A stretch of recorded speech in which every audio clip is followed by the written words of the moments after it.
اعوذ باللہ من الشیطان الرجیم بسم اللہ الرحمن الرحیم وَأَنذِرْ بِهِ الَّذِينَ يَخَافُونَ أَن يُحْشَرُوا إِلَىٰ رَبِّهِمْ لَيْسَ لَهُم مِّن دُونِهِ وَلِيٌّ وَلَا شَفِيعٌ لَعَلَّهُمْ يَتَّقُونَ۔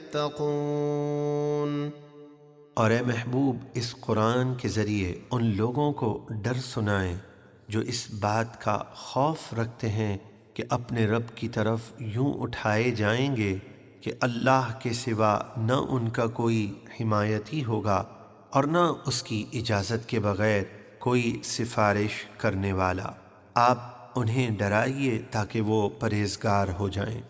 وَلَا تَطْرُدِ الَّذِينَ يَدْعُونَ رَبَّهُم بِالْغَدَاةِ وَالْعَشِيِّ يُرِيدُونَ وَجْهَهُ مَا عَلَيْكَ مِنْ حِسَابِهِم مِّن شَيْءٍ وَمَا مِنْ حِسَابِكَ عَلَيْهِم مِّن شَيْءٍ فَتَطْرُدَهُمْ فَتَكُونَ مِنَ الظَّالِمِينَ۔ اے حبیب، اپنے دربار سے ان لوگوں کو دور نہ کیجیے جو اپنے رب کی رضا چاہنے کے لیے صبح شام اسے پکارتے ہیں۔ آپ پر ان کے حساب سے کچھ لازم نہیں اور ان پر آپ کے حساب سے کچھ نہیں، یعنی سب کا حساب اللہ پر ہے۔ پھر بھی اگر آپ انہیں دور کر دیں تو یہ کام انصاف سے بعید ہوگا۔ وَكَذَلِكَ فَتَنَّا بَعْضَهُم بِبَعْضٍ لِيَقُولُوا أَهَٰؤُلَاءِ مَنَّ اللَّهُ عَلَيْهِم مِّن بَيْنِنَا أَلَيْسَ اللَّهُ بِأَعْلَمَ بِالشَّاكِرِينَ۔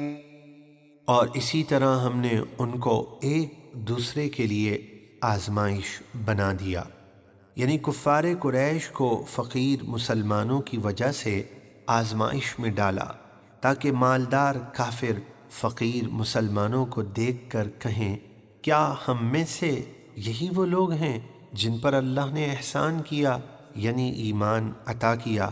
اے کافروں، کیا اللہ شکر ادا کرنے والوں کو خوب جاننے والا نہیں؟ یعنی ایمان اور ہدایت مالداری پر موقوف نہیں۔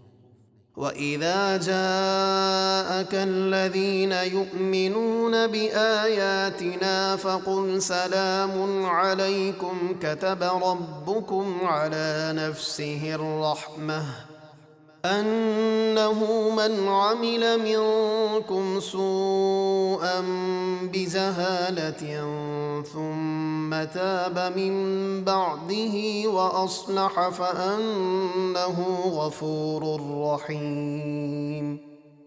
اور جب آپ کے پاس وہ لوگ حاضر ہوں جو ہماری آیتوں پر ایمان رکھتے ہیں تو آپ ان سے فرمائیے تم پر سلام ہو، تمہارے رب نے اپنے ذمہ کرم پر رحمت اس طرح لازم کر لی ہے کہ تم میں سے جو کوئی نادانی کی وجہ سے برائی کر بیٹھے پھر اس کے بعد توبہ کر لے اور نیک ہو جائے تو بے شک اللہ بخشنے والا مہربان ہے۔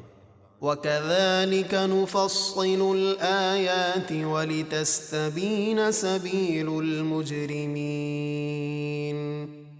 اور ہم اسی طرح آیتوں کو تفصیل سے بیان کرتے ہیں تاکہ حق ظاہر ہو جائے اور مجرموں کا راستہ واضح ہو جائے۔